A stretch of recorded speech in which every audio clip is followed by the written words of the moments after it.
कि arrange the three type of friction on the increasing and increasing order of the magnitude.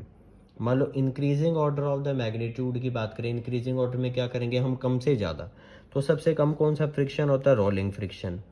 फिर आता है sliding friction, और फिर आता है स्टैटिक फ्रिक्शन। ये इंक्रीजिंग ऑर्डर है, एरो लगेगी हमेशा ज़्यादा की तरफ। अगर हम डिक्रीजिंग ऑर्डर की बात करें तो स्टैटिक फ्रिक्शन सबसे ज़्यादा होता है, फिर आता है स्लाइडिंग फ्रिक्शन, फिर आता है रोलिंग फ्रिक्शन, और एरो लगेगी हमेशा ग्रेटर की तरफ, क्योंकि स्टैटिक फ्रिक्शन हमेशा सबसे ज़्यादा होता है।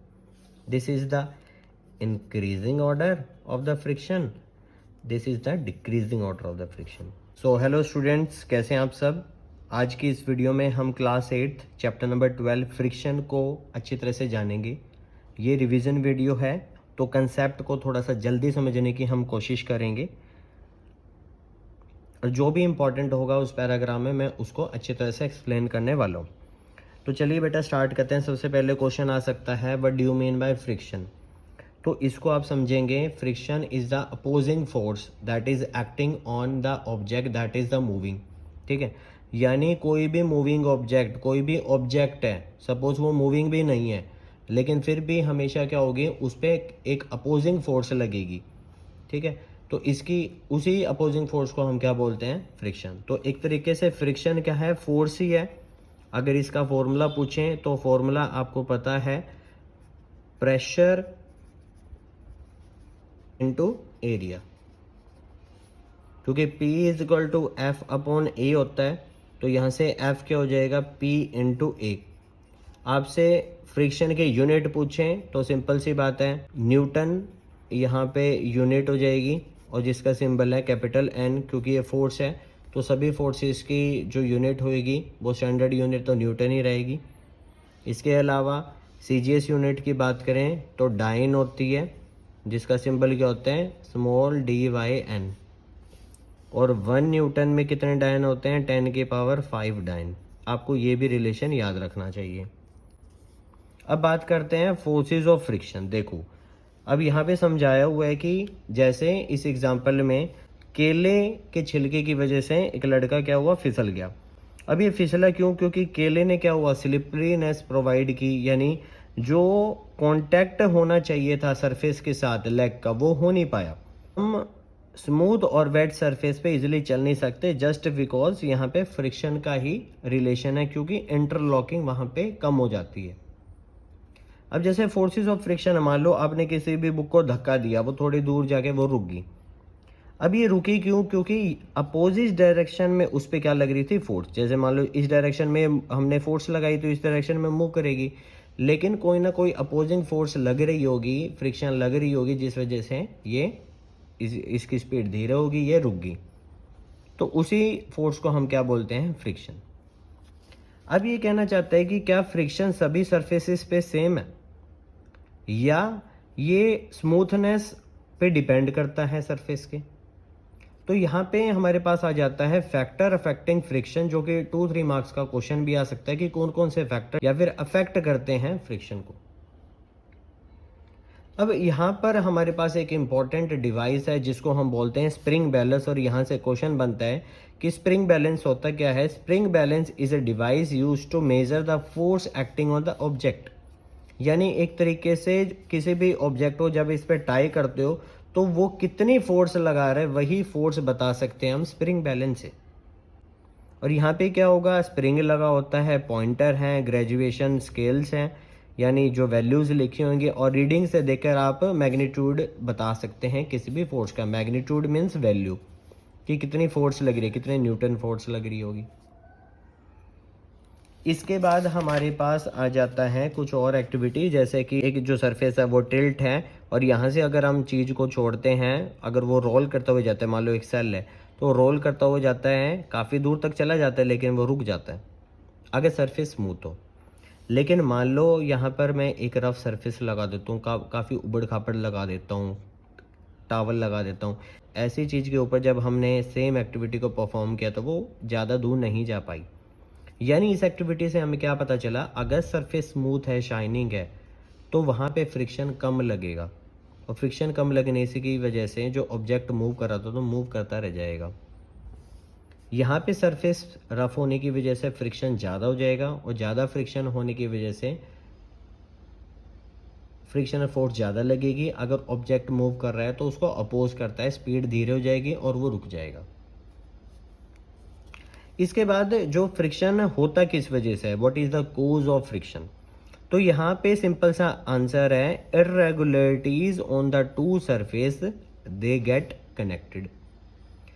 दो सरफेस होते हैं, मान लो कोई भी दो सरफेस है, वो 100% तो बिल्कुल स्मूथ एंड शाइनी नहीं हो सकते कि उन पे कोई भी इरेगुलरिटीज यानी जो उबड़ खाबड़ ना हो, कुछ ना कुछ तो उनके रफनेस तो होएगी। अब उन्हीं रफनेस की वजह से आपस में उनके बीच में क्या हो जाता है, कनेक्शन हो जाता है, वो आपस में स्टिक हो जाते हैं, और इसी स्टिक होने की वजह से उनमें क्या आ जाता है, फ्रिक्शन आ जाता है। यानी सरफेस की जो इरेगुलरिटीज़ हैं उनका आपस में जुड़ जाना वो फ्रिक्शन को बढ़ाता है। यानी अगर दो स्मूथ सरफेस है तो वहाँ पे क्या होगा, इंटरलॉकिंग कम होगी, तो वहाँ पे फ्रिक्शन भी कम होगा। लेकिन रफ सरफेस है, दो रफ सरफेस आपके पास, वहाँ पे इंटरलॉकिंग ज़्यादा है, तो उनमें ज़्यादा चांसेस हैं फ्रिक्शन ज़्यादा होने के, क्योंकि उनकी इरेगुलरिटीज़ आपस में इंटरलॉक्ड हो जाती हैं। तो इंटरलॉकिंग जो रफ सरफेस में होती है वो ज़्यादा होती हैं, जिस वजह से फ्रिक्शन ज़्यादा हो जाता है, और फ्रिक्शन की वजह से हमें एक्सेस अमाउंट में फोर्स भी लगानी पड़ती है उस फ्रिक्शन को ओवरकम करने के लिए। अब ऊपर से ये देखिए, जैसे एक हैवी बॉक्स को ये पर्सन, यही बच्चा धक्का लगा रहा है। अब देखिए यहाँ पे ड्रैग कर रहा है किसी मैट के ऊपर, तो वहाँ पे क्या होगा, फ्रिक्शन बहुत ज़्यादा हो जाएगा, क्योंकि रफनेस के बीच में इंटरलॉकिंग हो जाएगी। और मान लो ये बहुत ही ज़्यादा स्मूथ सरफेस है तो बहुत इजीली वो ऑब्जेक्ट को मूव कर पाएगा। इरेगुलरिटीज़ को आप इस तरह से मेंशन कर सकते हैं। अगर आपसे क्वेश्चन पूछा जाता है शो द सरफेस इरेगुलरिटीज़ या इंटरलॉकिंग बिटवीन टू ऑब्जेक्ट या हाउ फ्रिक्शन टेक प्लेस, तो आप इस एक्टिविटी से बता सकते हैं कि जो बुक है और जो टेबल है उनके बीच में इंटरलॉकिंग हो रही है, तो जिस वजह से फ्रिक्शन आ रहा है। कई बार क्वेश्चन पूछा जाता है कि फ्रिक्शन को ओवरकम करने के लिए क्या करना पड़ेगा। देखो, फ्रिक्शन को ओवरकम करने के लिए हमें extra amount of force apply करनी पड़ जाती है कई बार। जैसे अगर हम रफ सरफेस पे साइकिल चला रहे हैं, तो अगर हम फास्ट चलाना चाहते हैं तो फ्रिक्शन को ओवरकम करना पड़ेगा। उसके लिए आपको मस्कुलर फोर्स बहुत ज़्यादा अप्लाई करनी पड़ेगी ताकि हम ज़्यादा स्पीड से मूव कर सकें। अब यहाँ पे आप देखो, मान लो कोई भी आपके पास फ्राई पैन है, वहाँ पे अगर आप खाने की कोई भी चीज़ बना रहे हो तो उस टाइम पे क्या होगा, तो हॉट होने के कारण वो चिपक भी जाता है। तो हम कई बार क्या करते हैं, उसको ऑयलिंग कर देते हैं, घी लगा देते हैं, ताकि जो भी हम उसके अंदर खाने की चीज़ें तल रहे हैं वो चिपके ना, तो इंटरलॉकिंग ना हो। यहाँ सेम चीज़ ऐसे यहाँ पे भी होती है कि it is very difficult to move on the wet muddy track. क्यों? क्योंकि वहाँ पे इंटरलॉकिंग ज़्यादा होगी, फ्रिक्शन ज़्यादा होगा। देखो, वेट मार्बल पे भी डिफ़िकल्ट है चलना, क्योंकि वेट मार्बल पे फ्रिक्शन बहुत ज़्यादा कम हो जाएगा। यहाँ पे फ्रिक्शन बहुत ज़्यादा हो जाएगा वेट मडी ट्रैक पे। तो यानी फ्रिक्शन कम होना और ज़्यादा होना दोनों ही दिक्कत है। और क्या होगा कि जब फ्रिक्शन हो ही ना, अब देखो मान लो फ्रिक्शन हो ही ना, तो ऑब्जेक्ट अगर मूव कर रहा है तो वो हमेशा मूव ही करता रहेगा, उसको रोक ही नहीं पाएंगे हम, वो कभी स्टैटिक पोजीशन में आएगा ही नहीं। हम कभी लिख भी नहीं पाएंगे। जैसे मान लो लिख रहे हो, मान लो मैं यहाँ पे लिखता हूँ साइंस, तो यहाँ पे मैं फुल स्टॉप क्यों कर पाया, क्यों? क्योंकि फ्रिक्शन की वजह से। और फ्रिक्शन नहीं होता तो हम ऐसे लिखते ही चले जाते, मतलब हम सही से लिख भी ना पाते। तो एक जगह पे रुकना, ये फ्रिक्शन का एडवांटेज है, फ्रिक्शन की वजह से है। Teacher is writing with the help of chalk on the black board, rough surface है और वहाँ पे पार्टिकल स्टिक कर जाते हैं, जिस वजह से वहाँ पे बोर्ड पे टीचर लिख पाता है। इस एक्टिविटी में भी दिखा रखा है कि a nail is fixed into the wall due to friction. Friction की वजह से ही जो नेल है वो अंदर जा पाती है, अदरवाइज़ वो रुक भी ना पाती, क्योंकि जो सरफेस है वो अपोजिंग फोर्स लगाएगा, वो नहीं जाने देगा कील को। लेकिन हम एक्स्ट्रा फोर्स लगा के तो ओवरकम कर सकते हैं थोड़े से फ्रिक्शन को। अगर हम ऑटोमोबाइल इंडस्ट्री की बात करें, अगर हम कोई भी व्हीकल को रोड पे मूव करा रहे हैं, अगर हमें डायरेक्शन चेंज करनी है या रुकना है, वो भी हम फ्रिक्शन की वजह से ही कर पाते हैं। अगर फ्रिक्शन ना होता तो कोई भी बिल्डिंग को कंस्ट्रक्ट ही नहीं कर पाते, कोई भी एक ऑब्जेक्ट एक जगह पे टिक ही नहीं पाता, वो वहाँ रुक ही नहीं पाता। तो ये सारे एडवांटेजेस हैं फ्रिक्शन के। इसके अलावा ऑन दी अदर हैंड जो फ्रिक्शन एक एविल है, वो किस तरह से, दो मटेरियल है ना, whether they are screws, balls, bearings, soles of the shoes, ठीक है, ये वियर आउट, ये ख़राब होने शुरू हो जाते हैं। You must have seen the worn out steps of the foot. यहाँ देखो आप, जिस तरह से आपके चप्पल जूते ऐसे घिस जाते हैं, वो किस वजह से, फ्रिक्शन की वजह से। तो यहाँ पे जो फ्रिक्शन है, it is working as a evil. वो यहाँ पे एडवांटेज नहीं है। जूते ख़राब हो जाते हैं, चप्पलें ख़राब हो जाती हैं, वो किस वजह से, टायर ख़राब हो जाते हैं, वो किस वजह से, फ्रिक्शन की वजह से। अब फ्रिक्शन की वजह से हीट भी प्रोड्यूस होती है। ये आ जाता है question direct, friction produces dash heat. और वो कैसे, जैसे कि आप दो हाथ को आपने रब करोगे और ये हाथ गर्म हो जाते हैं, आप इनको फील कर सकते हैं आप फेस पे टच करके। तो friction produces heat not only on the human surfaces, any surfaces, even जब दो मेटल सरफेस आपस में टकराती हैं तो भी। तो कोई भी दो सरफेसेस के बीच में, जैसे फैंस हैं या कोई भी मेटालिक सरफेस जब आपस में रब खाते हैं तो उनसे भी हीट ज़्यादा प्रोड्यूस होती है। इसके अलावा एडवांटेजेस में, जैसे कि when you strike a mastic against the rough surface it catches fire, ये भी फ्रिक्शन की वजह से है। इसके अलावा the jar of the mixture become hot, जैसे मिक्सी में हम उसका यूज़ करते हैं, मिक्सी में कोई भी चीज़ आपने डाली, उसको ग्राइंड किया, उसके बाद जब उसको एक्सेस चला लेते हैं तो वो गर्म हो जाती है। किस वजह से, जब टू सरफेस आपस में टकराते हैं तो हीट प्रोड्यूस होती है। ब्लेंडर से आप शेक बना रहे हैं, उसकी जो ब्लेड है वो गर्म होना शुरू हो जाता है। इसके अलावा जो शेविंग ट्रिमर्स हैं वो भी गर्म होने लग जाते हैं। तो इस तरह से काफ़ी सारे एग्जाम्पल हैं जहाँ पे आप बता सकते हैं कि इस तरह से फ्रिक्शन से हीट प्रोड्यूस होती है। इनफैक्ट जो मशीन हम ऑपरेट करते हैं उनसे भी बहुत ज़्यादा हीट एनर्जी रिलीज़ हो जाती है और वो वेस्टेज है, क्योंकि हम उनको उसका कुछ यूज़ भी नहीं कर पा रहे। अब हमारे पास टॉपिक आता है हाउ यू कैन इंक्रीज और डिक्रीज द फ्रिक्शन। देखो, इंक्रीज करना हो ना तो आपको इरेगुलरिटीज़ बढ़ानी पड़ेगी। जो टायर की ग्रिप्स होती हैं, बुलडोजर की, ट्रक्स की, कार्स की, आप देखोगे टायर्स को रफ बनाया जाता है ताकि फ्रिक्शन को हम बढ़ा सकें। जो चप्पल, जूते, ऐसी कोई भी चीज़ है पहनने वाली, उनके जो सोल होते हैं उनको रफ बनाया जाता है ताकि फ्रिक्शन बढ़ाया जा सके। जैसे ट्रैकिंग के शूज़ को बहुत ज़्यादा रफ बनाया जाता है। इसके अलावा कबड्डी प्लेयर रब their hands with the soil for the better grip, ठीक है। मान लो काफ़ी स्मूथ सरफेस हो जाता है बॉडी का और पसीने की वजह से तो और भी ज़्यादा फ्रिक्शन कम हो जाता है, तो वो अपनी बॉडी पे क्या लगाते हैं, एक दूसरे की बॉडी पे सॉइल लगाते हैं ताकि वो इजीली उनको पकड़ सकें फ्रिक्शन की वजह से, ठीक है। अब यहाँ भी जिम्नास्टिक देखेंगे, जिम्नास्टिक भी बेटर ग्रिप के लिए वो क्या लगाते हैं, बेटर ग्रिप के लिए कोर्स सब्सटेंस लगाते हैं, ऐसे रफ सब्सटेंस लगाते हैं।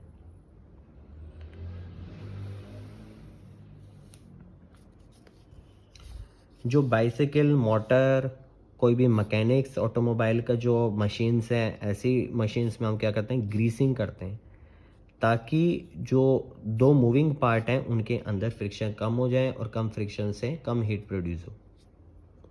लेकिन आप किस तरह से फ्रिक्शन को कम कर सकते हैं, यहाँ हमारे पास आ जाते हैं। सबसे अच्छा एग्जांपल है, जैसे हम कैरम बोर्ड खेलते हैं, कैरम बोर्ड में जो पाउडर डाला जाता है उससे क्या होगा, जो सरफेस के बीच में इंटरलॉकिंग कम हो जाती है, सरफेस उसको स्मूथ बना देता है। तो इंटरलॉकिंग कम होगा तो और भी ज़्यादा स्मूथ हो जाता है, तो जो स्ट्राइकर होता है वो काफ़ी अच्छी तरीके से हाई स्पीड में मूव कर पाता है। Friction in order to increase the efficiency, oiling की जा सकती है, ग्रीसिंग की जा सकती है, इवन जो हैवी मशीनरीज होती है उसमें ग्रेफाइट यूज़ किया जाता है ताकि फ्रिक्शन को कम किया जा सके। और ये क्वेश्चन कई बार पूछा जाता है कौन कौन से मटेरियल को हम अप्लाई कर सकते हैं, तो लुब्रिकेंट्स को आप अप्लाई करते हैं और लुब्रिकेंट्स में एग्जांपल है oil, grease and graphite. Even water भी आ सकता है, वो भी लुब्रिकेंट है।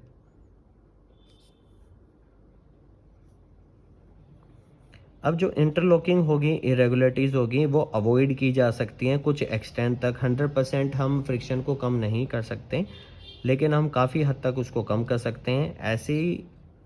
ऐसे मटेरियल को ही या ऐसे सब्सटेंसेस को ही हम लुब्रिकेंट मानते हैं।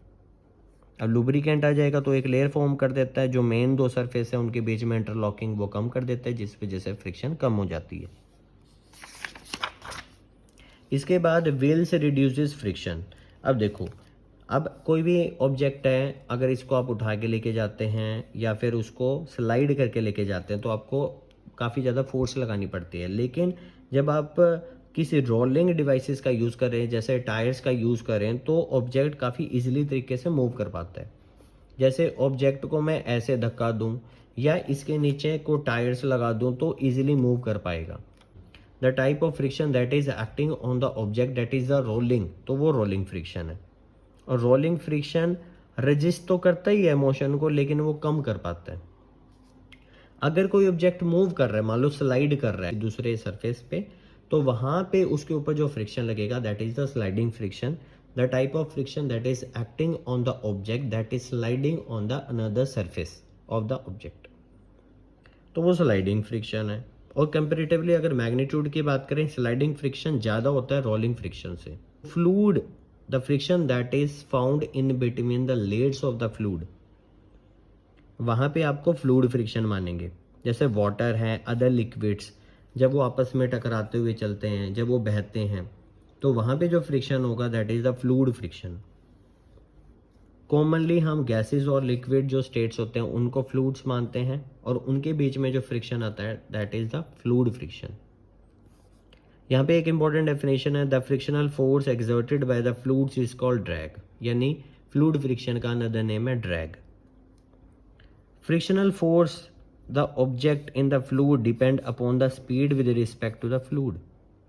यहाँ पे जो फ्रिक्शन फोर्स है वो डिपेंड करती है शेप पर भी। जैसे कि आप यहाँ देखोगे स्ट्रीम लाइन शेप, ऐसी ये चोंच जैसी शेप बनाई जाती है एरोप्लेन की।